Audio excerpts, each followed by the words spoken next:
Hello and welcome to today's podcast where we will explore the impact of name, image and likeness, commonly known as NIL, on college athletics. We will look at both the positives and negatives of NIL and give personal opinions on how we feel about it. What is NIL? NIL refers to the rights of college athletes to profit from their personal brand such as their name, image and likeness.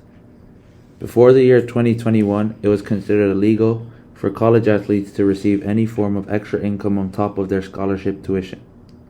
This all changed in July 2021 when the NCAA allowed student athletes to engage in commercial activities, such as endorsements and sponsorships, without jeopardizing their college eligibility. This policy change has significantly altered the landscape of college sports. Athletes now have a bigger decision to make instead of just if they like the school or not. For example, five-star high school quarterback Bryce Underwood was committed to LSU for 300 days until the University of Michigan offered Underwood an estimated $10.5 million in NIL. Underwood then flipped his commitment to Michigan a couple of days after the offer was made.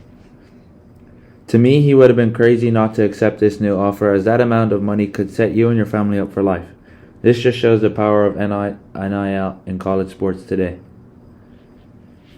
As an athlete myself, I believe NIL is a great thing for college sports, as college athletes have a borderline harder schedule than professional athletes, as they have classes on top of all their workouts and practice.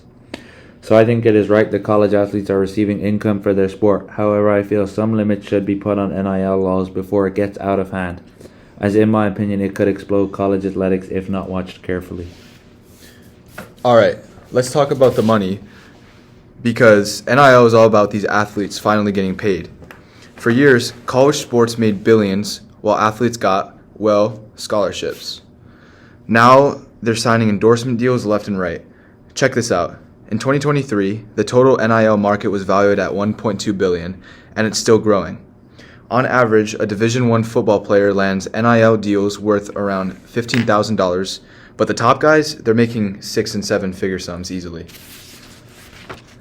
And then there's Bronny James.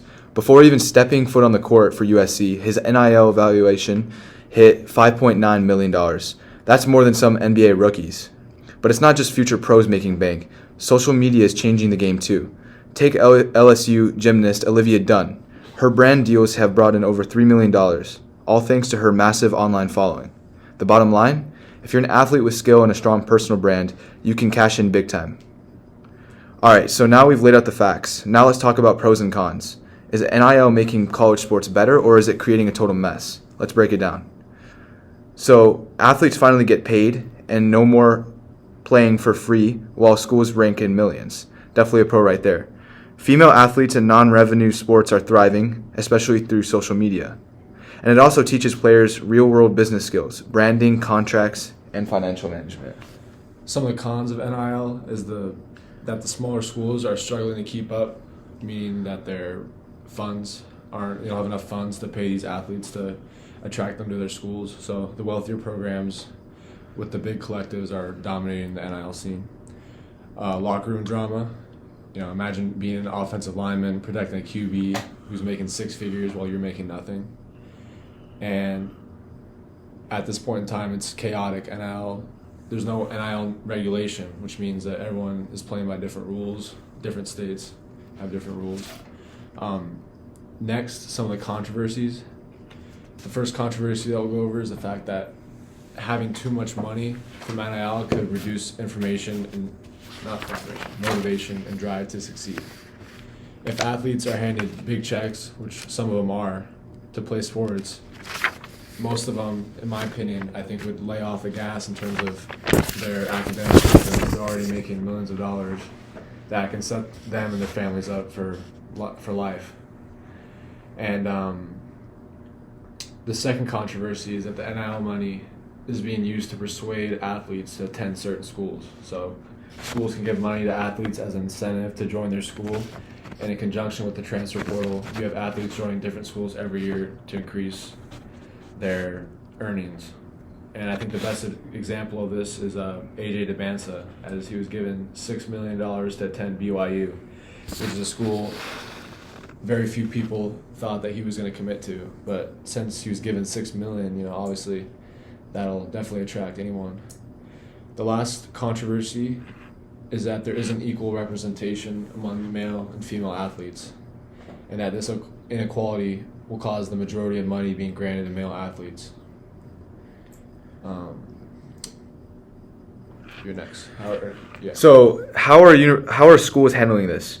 Well, some better than others. On the positive side, over 50 schools, including Ohio State and Texas, now offer NIL-related courses, teaching athletes about branding, contracts, and finances. But here's where it gets messy. Boosters and donors have become major power players in NIL.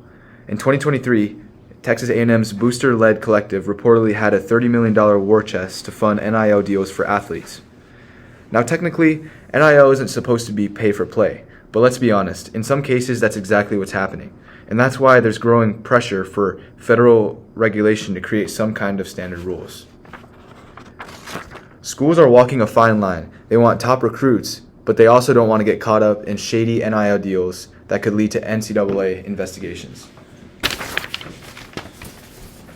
Thank you for listening to today's podcast. Hopefully you now know a bit more about NIL and have your own personal opinion about the matter.